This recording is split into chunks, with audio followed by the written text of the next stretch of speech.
Hi, I'm Linda, and this is No Frills ASMR. So, watching football this season, I have been seeing the new kickoff that they're doing, and every time I'm like, what's going on? And I never bothered to completely understand what's happening. So today, in the month of December, after games have been played all season, I thought I want to take the time to understand what is happening. And so the new rule is called the Dynamic Kickoff Rule, I guess it's called. So I'm not any kind of NFL football expert by any means. But I just spent the last, I don't know, not quite an hour probably, trying to understand what this rule is and what's happening right now. And I thought I'd share it with you for anyone who, like me, just, has been watching and going, what is happening? So I have made videos sort of similar to this before where I used my football field. And if you're curious, I think I've done one on the rules of football and maybe two about that and one about the different conferences and something else too. I forget. But anyway, for this one, I think we need to pull out again the halo risk pieces because we're definitely going to need some players. Oh my gosh. Open up.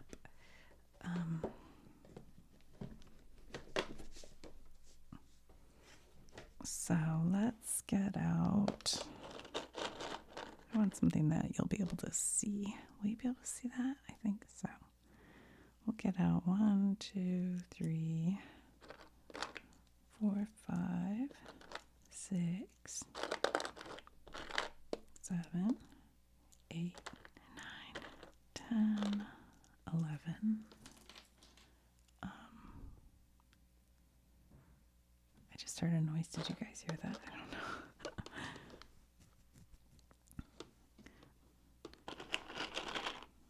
They're 12. I don't know. 1, 2, 3, 4, 5, 6, 7, 8, 9, 10. All right, that'll be good. Hold on. Put this here.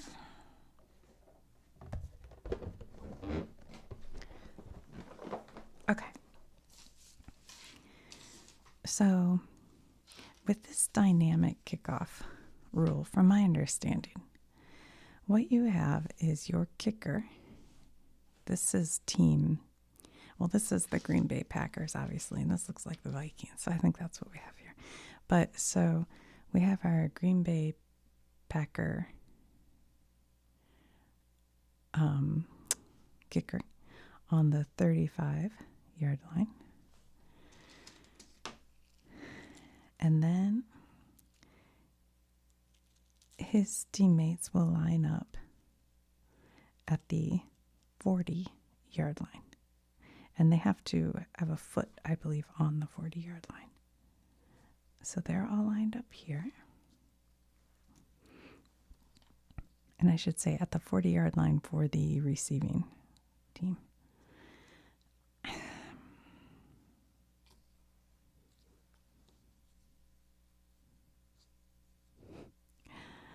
Okay, I'm lining these up.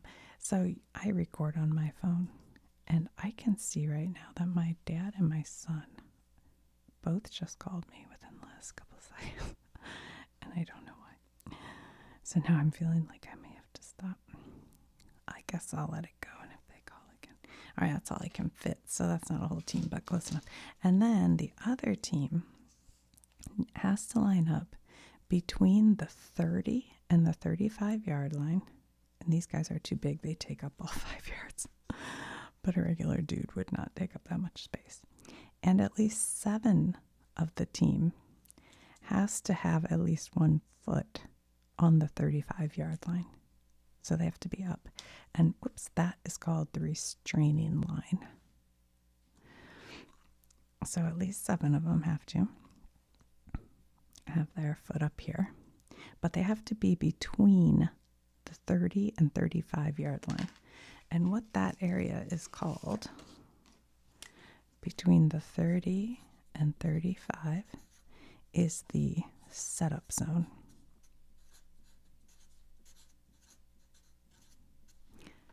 Does that look like a Z? I don't know. Okay. And then they can have up to 2 receivers who are between the goal line and the 20 yard line. And that area between the goal and the 20 is called the landing zone. So to the 20 yard line is the landing zone. And that's basically where the kicker should be aiming the ball. I don't have quite enough players, but I can't fit them all, so whatever, it's fine. All right, so these guys are back here. Okay, and then the kicker kicks the ball, and none of these guys can move until the ball is either touches the ground or touches one of these players, touches it, and then they're allowed to start moving. The kicker can start moving immediately. However, he can't cross the 50-yard line until either it's touched the ground or one of the players. Or is there another thing? I think that's it. So he can't cross the 50-yard line, but he can start to run in that direction. Excuse me. And yeah, I'm trying to think. Okay. So we have this area right here called the landing zone. This, of course, is the end zone. And then the setup zone is there. Okay. So I'm trying to remember if I'm, but let's go back real quick to why they even instilled this dynamic kickoff rule. And it was because it used to be they'd kick off at the 30 and the whole team would be here and they would start running towards the catcher, the receiver, I should say, at very high speeds. And the receiver is trying to run this way, if he didn't do a fair catch, towards the other end zone, and they would collide at extremely high speeds. And that is when a lot of head injuries occurred during that. So that's why they changed the rules, so that these guys aren't running yet. They can't run until it's already been touched. And the other reason is hopefully it increases the amount of times there's a run in this direction, because if you catch it within this area, you're not allowed to do a fair catch. You have to start to run the ball, which makes the game more exciting. Because it was that they were just fair catching it, or the kicker would intentionally kick it into the end zone, which just takes out to the 20-yard line. But now these kickers have to be a little more precise, because if it lands, I'm trying to remember exactly. Okay, hold on. If it lands in the end zone, if it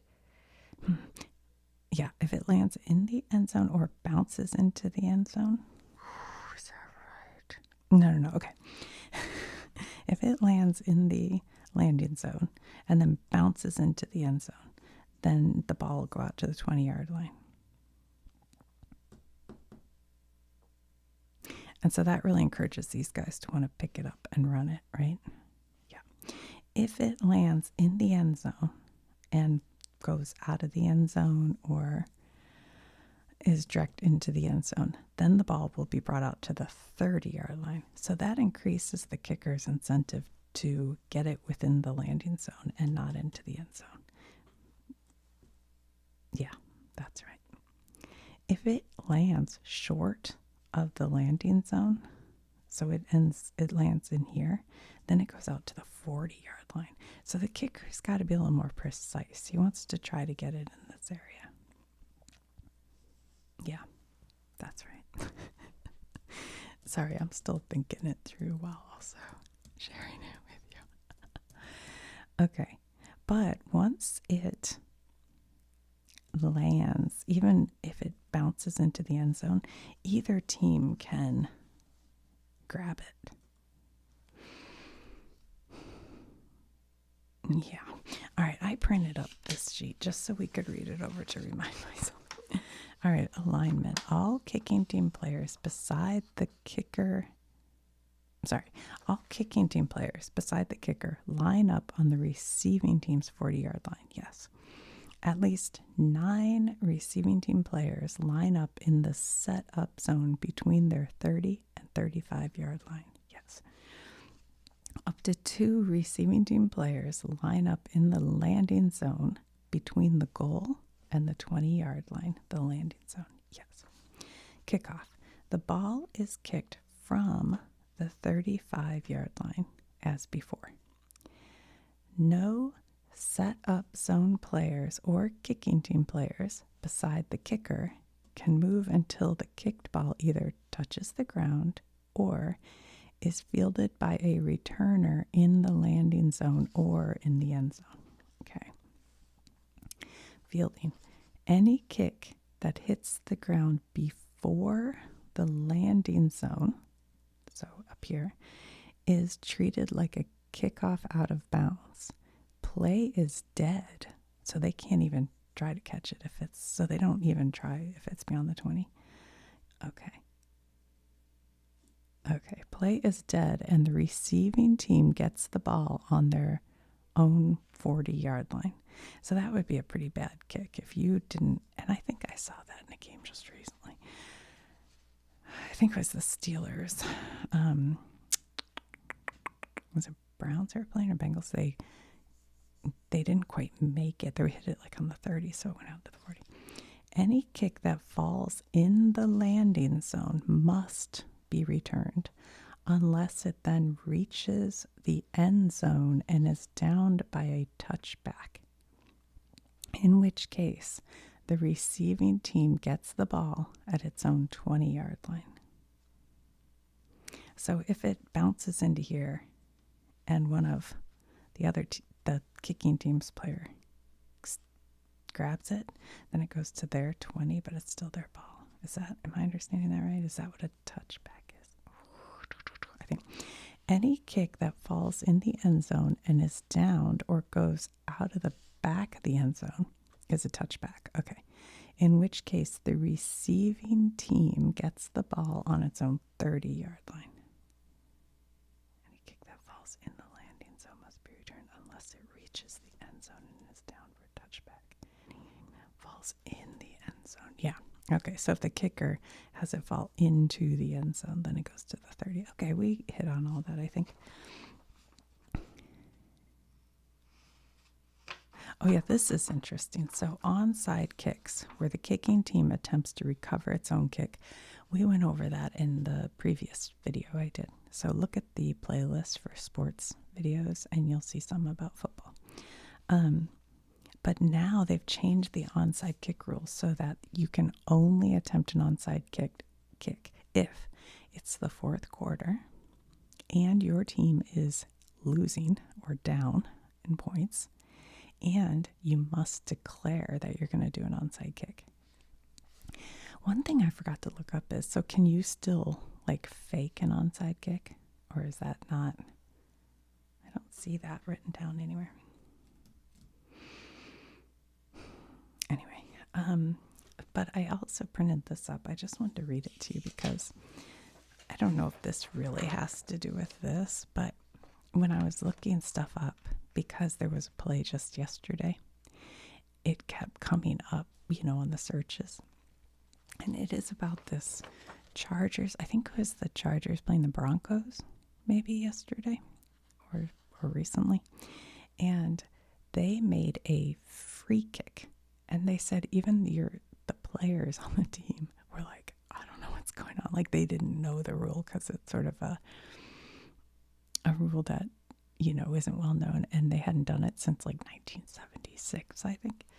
But what it says is basically the rule goes like this.